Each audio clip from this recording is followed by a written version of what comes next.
Hello everyone, my name is Sarah Muhammad Kurayim, and today I'll be talking about the machine learning model I have developed for stroke prediction using Random Forest Classifier. Since stroke is the second deadliest disease globally, and it's not only threatening lives but also carries the risk of long-term disability.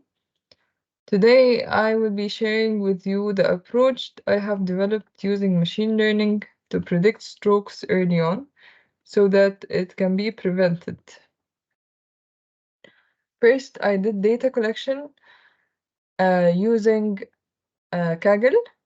I have obtained a dataset that has columns of interest, and then I did data exploration and pre-processing, which included data cleaning and exploratory data analysis. Then I proceeded with doing feature engineering. Then I have developed the machine learning model by splitting data and then training it, testing it. Um, I have used two different models. First one was logistic regression model, and I have done it more than once for hyperparameter tuning purposes. And then I have done the second model, which was Random Forest Classifier, and for both I have calculated the AUC to obtain the percentage of accuracy and decide accordingly which model I am going to deploy. Moving on to the code. First was step one was the data collection and exploration. It was first I have imported modules like pandas, NumPy, Matplotlib, and Seaborn, and sklearn, and so on. Pandas, I imported it for the data frame, NumPy for the numerical activity. Matplotlib and Seaborn was for visualization, and so on. I have imported the file which carried the dataset obtained from Kaggle, and here's the link for the dataset. And I used this function .head to see how many columns do I have, or maybe what are the columns do I have, and then used .shape to know how many columns or rows are there, and then .info to give me some more details about the data type, and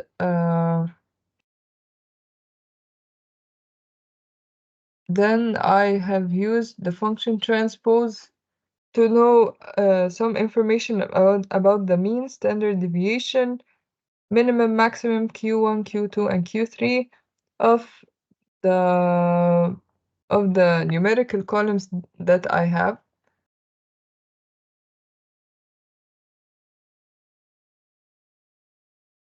And then I just printed the columns to know them all. In order to be able to proceed with the pre-processing, step 2 was filtering, and I have dropped the ID column because I do not need it. It would be only noise, like it doesn't make any useful impact to my machine learning model. And then I printed the shape to make sure it wasn't there. Then I started looking for null values, and I have used the sum function to calculate how many null values are there, and I found 201 null values in the BMI column only, like no more null values in any other column. So I wanted to know to visualize the missing values in a matrix visualization. I have not used the bar chart nor the heat map, and I kept them there because there was no much of null values to use them both. There was no useful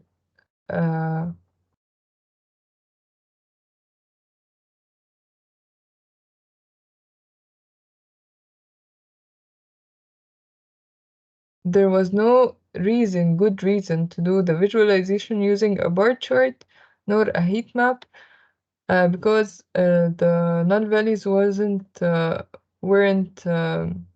so many. So I've used the matrix visualization and I found that the BMI column had all the null values, and then I calculated the percentage in order to decide whether I am going to take the average or drop. And since the missing values for the BMI column were only 3.9%, around 4%, which is less than 5%, so I have decided to drop them. And then I just made sure I double checked there weren't any other null values in my data. And then I started looking for the duplicates and I haven't found any, but I just decided to put the code here just in case I had duplicates, I would have removed them. And then I started looking at the columns which had the object data type. They were categorical actually, like the gender, the ever married, the work type, the residence type, and then we have here the smoking status. For the gender, for example, we had female, male, and other. For the ever married, it was Boolean yes or no. And then I started data visualization using bar charts. Just to compare, like have a look at the frequency of each column and their unique values. And then in the gender column, there was female, male, and other. So I wanted to know how many other were there. Just in case they were many, it isn't like accurate enough to include them in my model to predict stroke.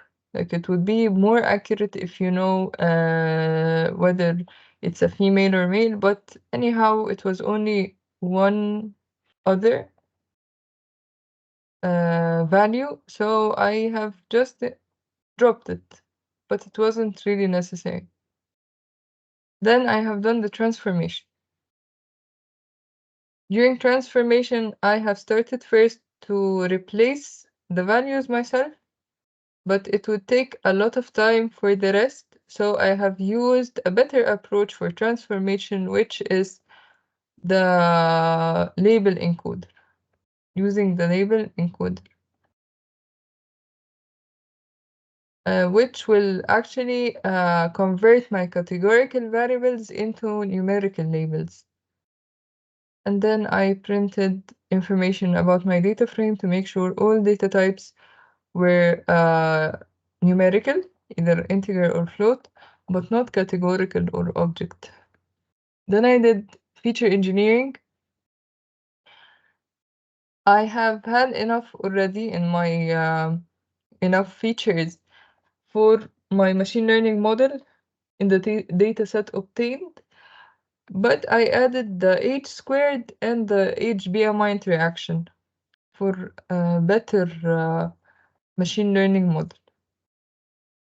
Then the data exploration and visualization I have completed here using, for example, here I had the gender. First I had the gender categorized again because I had them non-categorized here in the transformation, so I had them categorized for better visualization. And I have done a bar chart using Seaborn of gender categories in the x-axis and heart disease and y-axis to just visualize the relationship between the gender and the heart disease. And then I have done a scatter plot for the age and BMI in relation to heart disease. And then I have done the same for the BMI and average glucose level in relation to stroke, which is my interest for this machine learning model. Here I have done all plots, all the features in relation to stroke, like gender, age, hypertension, heart disease, all of them in relation to stroke, only to visualize the frequency.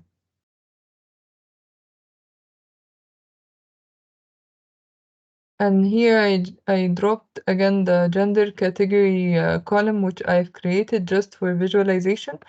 And I have done a heat map to see the correlation between the features and together. The darker it was, the stronger was the correlation, and vice versa. So here we can say that work type is highly correlated with the age-BMI interaction. Also, work type was highly correlated with evermarried, but this is not really what we're looking for. But then here, BMI was correlated with the work type. Smoking status also was highly correlated with the work type. And so on. For the stroke, we can see like the darker colors are here with the BMI, the smoking status, and here with the residence type, the work type, and maybe the gender. I have done a box plot for visualization of the distribution of average glucose level across different categories of smoking status.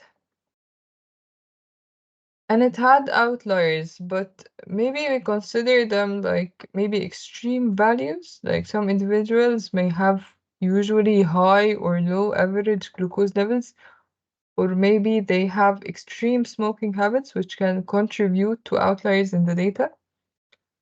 Also, it can be like biological variability,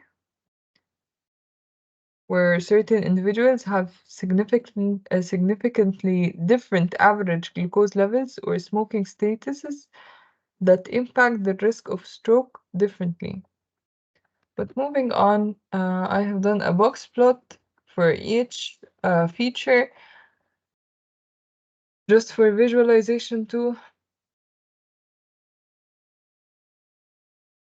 And now I started, sorry. And afterwards, I started building my machine learning model. I wanted to know the count of strokes since it's my Y. And I have found that there is a big difference. There is an imbalance. So I visualized it first using a bar chart and then using a pie chart. And there is like a huge difference between the count of no stroke and stroke. I splitted the X and Y.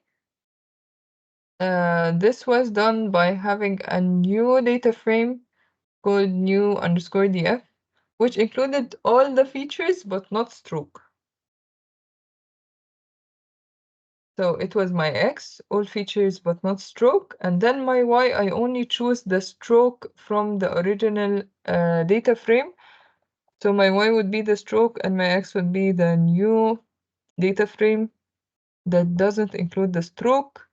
I have printed the shape just to know the counts there.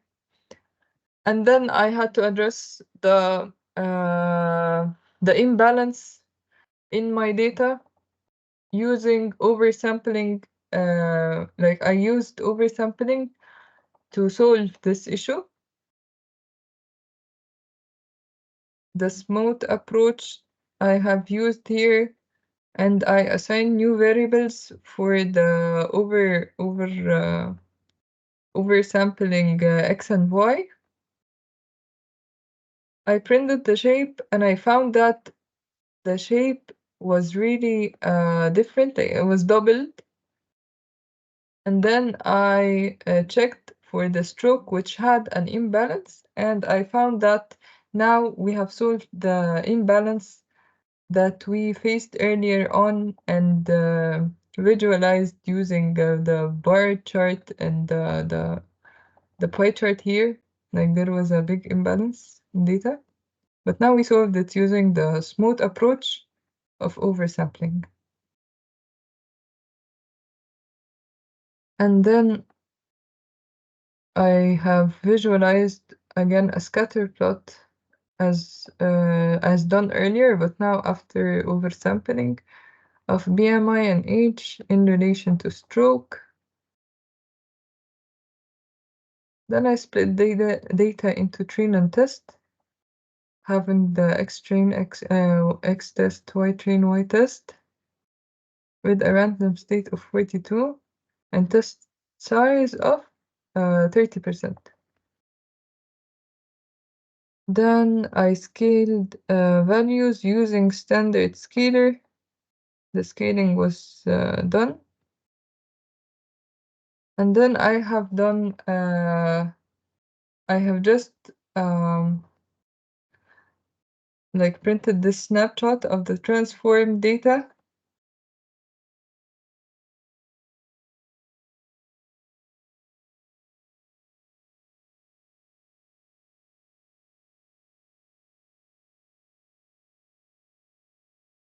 Moving on, I have trained the model.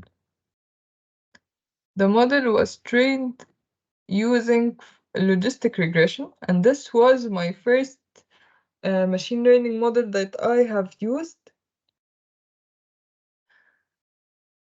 And then I tested the model, I tested the performance, and had the model performance in percentage, which was 59%. And then I have proceeded with evaluating my model using the classification report and the confusion matrix. Here we can say, since the precision is the ratio of correctly predicted positive observations to the total predicted positives, for class 0 it was 0.83, which is 83%. And similarly for class 1 it was 0.80, which is 80%. As for recall, is the ratio of correctly predicted positive observations to all actual positives.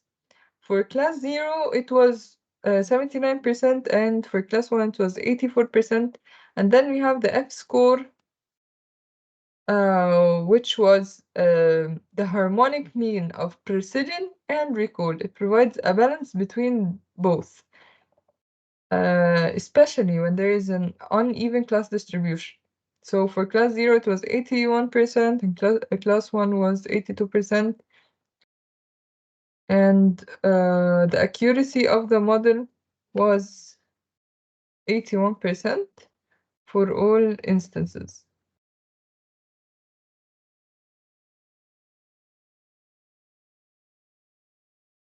Then I have done the graphical representation for the correlation of variables with my target. Here we have the age squared, for example, is highly correlated, strongly correlated, positively correlated to. Maybe only the work type was the negatively correlated one. So we said the age squared was strongly positively correlated. Same goes for the age, of course.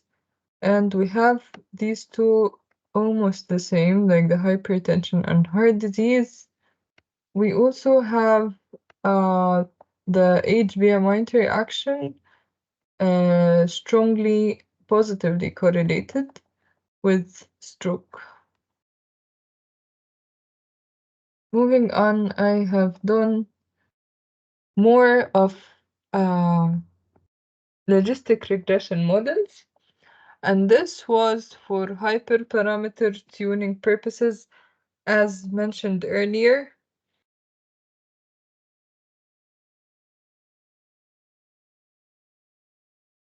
Uh, this was just to find the best configuration for my problem. And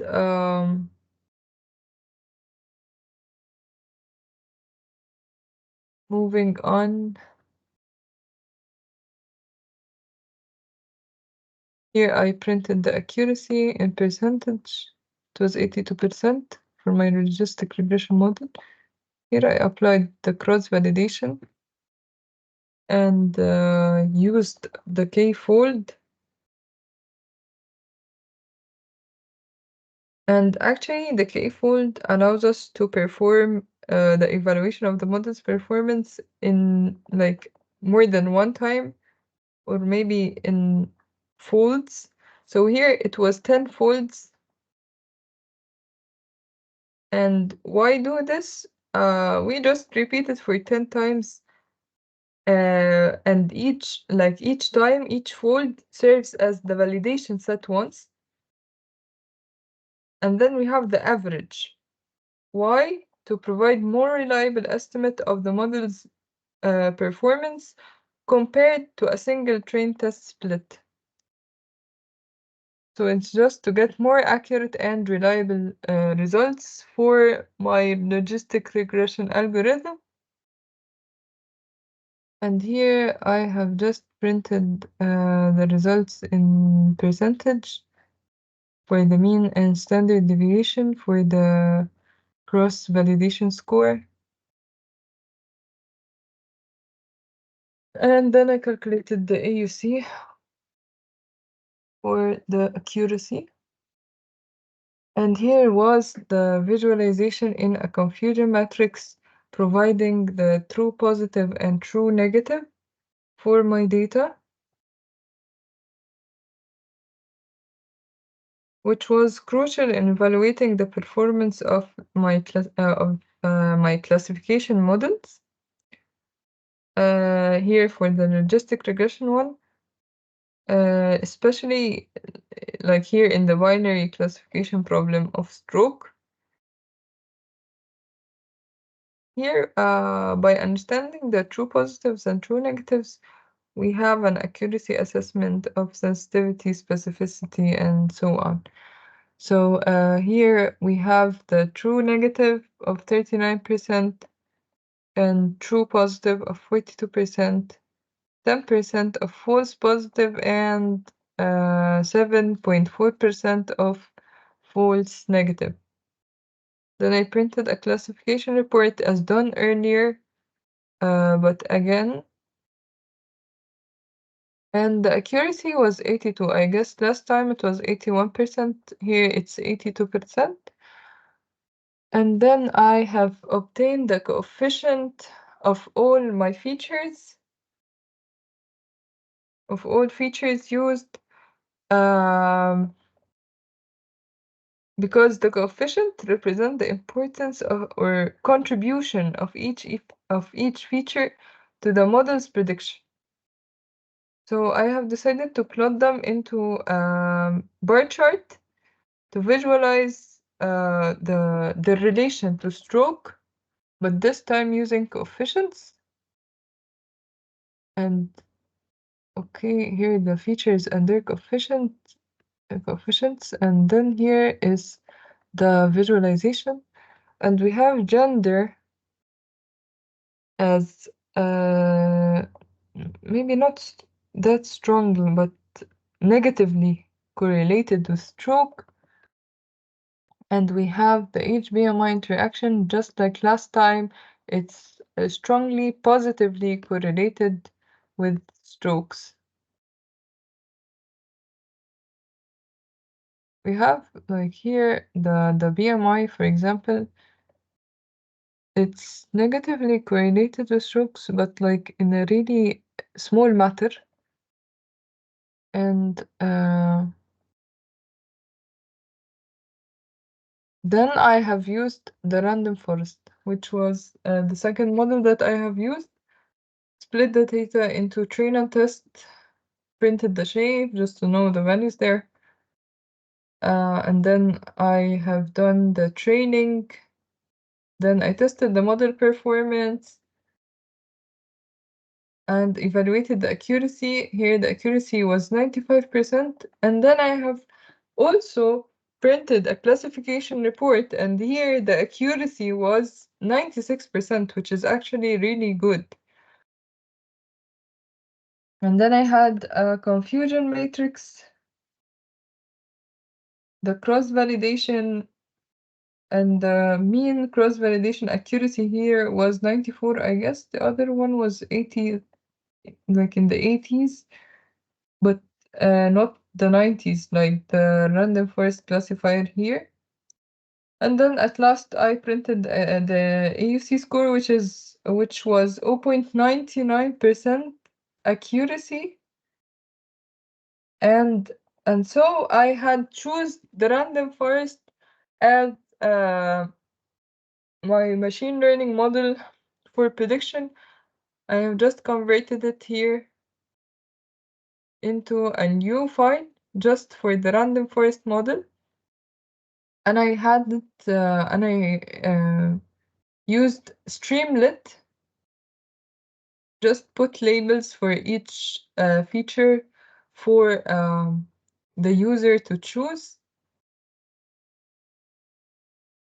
And here was the code for setting up my Streamlit interface. Like setting up my interface using Streamlit. And I have run Streamlit on my random forest model. And this was the result.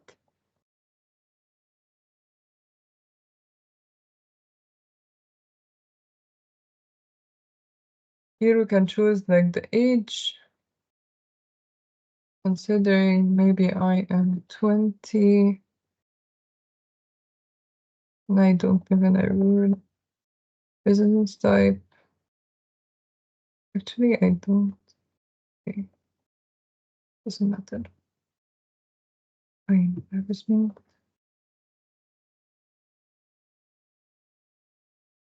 And that's it. Like it just predicts the stroke. Whether predicts whether I would have stroke or not. And this was it. I have here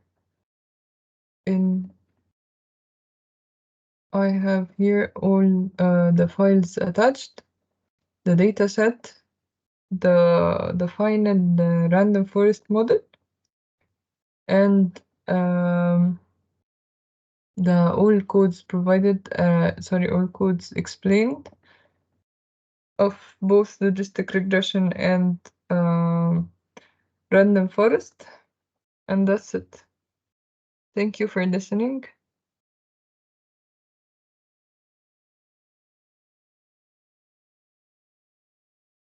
Hope you have a great day.